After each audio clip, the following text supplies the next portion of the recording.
जी बेटा, अब हमारा अगला काम कायदे की पढ़ाई के बाद हमने अपना अगला काम लिखाई का करना है। और वो काम ये देखें, हमने नोटबुक पे करना है। जिन बच्चों के पास नोटबुक्स हैं वो नोटबुक पे करेंगे, और जिनके पास नोटबुक नहीं है वो अपना रजिस्टर पे काम करेंगे। ये ठीक है बेटा। तो देखिए, इससे पहले हमने अलिफ लिखना सीखा था।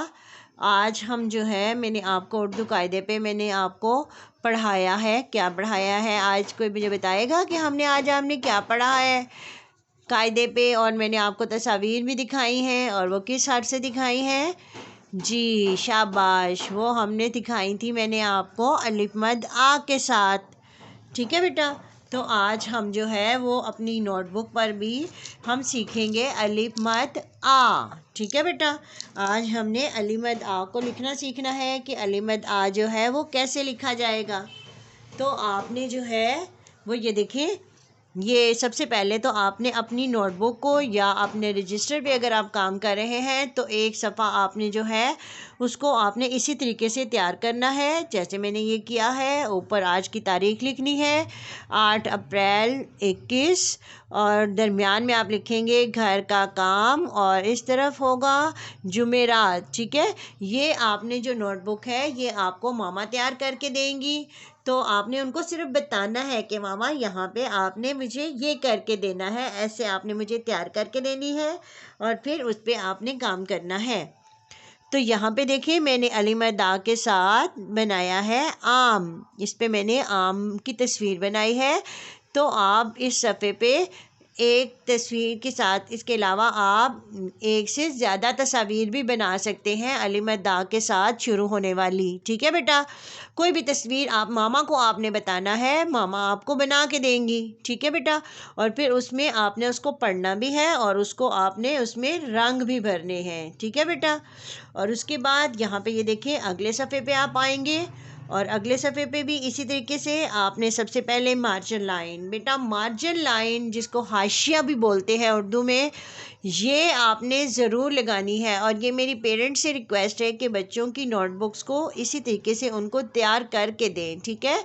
उसकी तमाम मार्जिन लाइंस, डेट, घर का काम और ये सब कुछ ऊपर ज़रूर होना चाहिए। बहुत से पेरेंट्स क्या करते हैं कि वो उसको काम तो करवा देते हैं लेकिन उसके ऊपर कोई डेट नहीं होती। घर का काम आप जब इतना अच्छा काम करवा देते हैं तो इसकी वजह से सिर्फ जो है वो आपके काम का सारा वो उसकी बिल्कुल लुक जो है वो अच्छी नहीं लगती। ठीक है। तो पेरेंट्स से रिक्वेस्ट है कि वो बच्चों को इसी तरीके से जो है वो नोटबुक को अपना या रजिस्टर पे जब भी काम करते हैं तो सबसे पहले ऊपर तारीख, जो भी घर का काम और उन्वान, ये चीज़ें ज़रूर लिखा करें। ठीक है। और इसके अलावा मार्जिन लाइन ज़रूर लगानी है आप लोगों ने।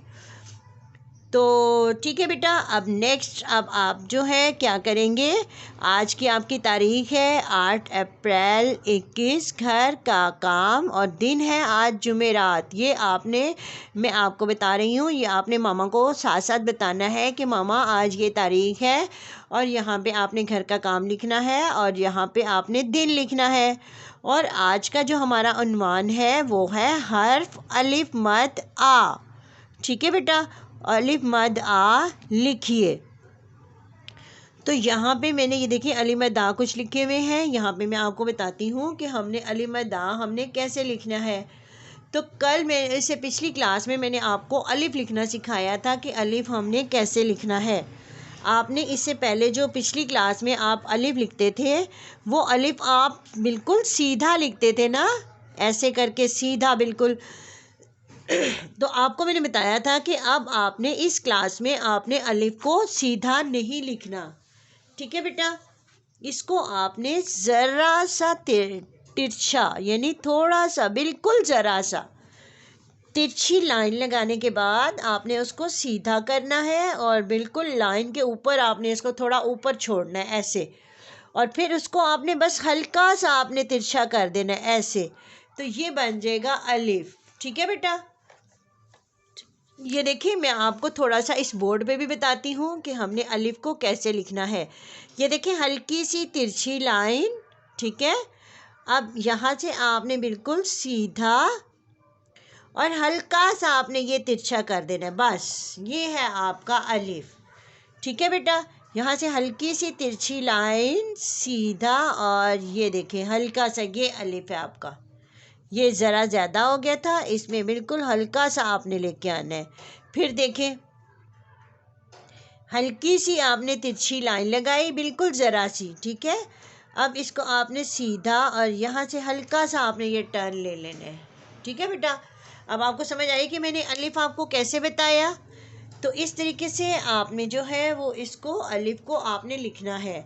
यहाँ पे ये देखें ये हल्का सा, फिर देखें हल्की सी तिरछी लाइन ज़रा सी, ये देखें मैंने ज़रा सी लगाई है, और बहुत ऊपर से नहीं शुरू करनी है आपने, फिर वो बहुत बड़ा लिखा जाएगा। अब यहाँ से हल्का सा सीधा लाइन के ऊपर छोड़ना है और इसको हल्का सा आपने यहाँ से कर देना है, इसको टर्न नहीं करना, ठीक है बेटा। अब इसके ऊपर आपने क्या करना है, आपने ये मद बना देना है, जो मैंने आपको पीजी में भी आपने मद लिखना सीखा था ना, ये वो मद बना देना है आपने, ठीक है बेटा।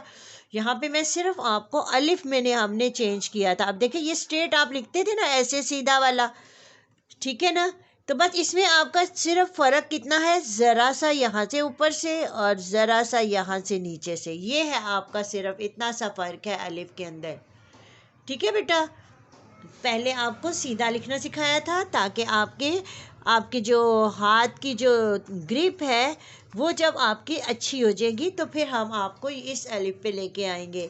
अब आप चूँकि बड़े हो चुके हैं ना, बड़ी क्लास में भी आ गए हैं, अच्छे बच्चे बन गए हैं, बड़े हो गए हैं, तो अब आपने अलिफ को ऐसे लिखना है, ठीक है बेटा, लाइन के ऊपर लिखना है ऐसे। तो अब आपने इसके साथ मैंने आपको बताया है, आपने इसी तरीके से इसकी प्रैक्टिस करनी है, बार बार इसकी प्रैक्टिस करें अलिफ की, कि ताकि आपको जो है वो सही तरीके से अलिफ जो है वो लिखना आ जाए, ठीक है बेटा।